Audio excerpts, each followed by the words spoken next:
Ration cards اور اندرما housing کے تحت نئی درخواستوں کی ادخل کی سہولت۔ چیف سیکرٹری شانتی کماری نے رہنمائانہ خطوط جاری کیے۔ تلنگانہ ریونت ریڈی حکومت نے 26 جنوری 2025 سے شروع ہونے والی 3 اہم اسکیمات کے سلسلے میں ضلع کلکٹرز کو رہنمائانہ خطوط جاری کیے ہیں۔ نئے راشن کارڈز کی اجرائی، اندرما ہاؤسنگ اور اندرما آتمیہ بھروسہ اسکیمات کے لیے رہنمائانہ خطوط میں تبدیلی کی گئی۔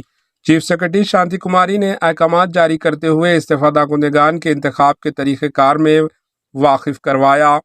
نئے راشن کارڈز کی اجرائی کے سلسلے میں حکومت نے پرجا پالنا سیوا کیندر میں نئی درخواستوں کو قبول کرنے کا فیصلہ کیا ہے۔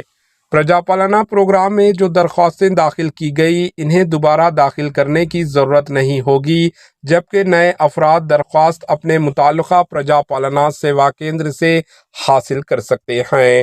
Greater Hyderabad G H M C میں وارڈ دفتر میں درخواستوں کے ادخل کی سہولت رہے گی۔ چیف سیکرٹری شانتی کماری کے مطابق 21 تا 24 جنوری یعنی آج سے گرامہ سبھاؤں اجلاسوں میں مستحق افراد کا انتخاب کیا جائے گا۔ گرامہ سبھاؤں میں نئے راشن کارڈز کے لیے ایسے افراد سے درخواستیں قبول کی جائے گی جنہوں نے سابقہ میں درخواستیں داخل نہیں کی ہو۔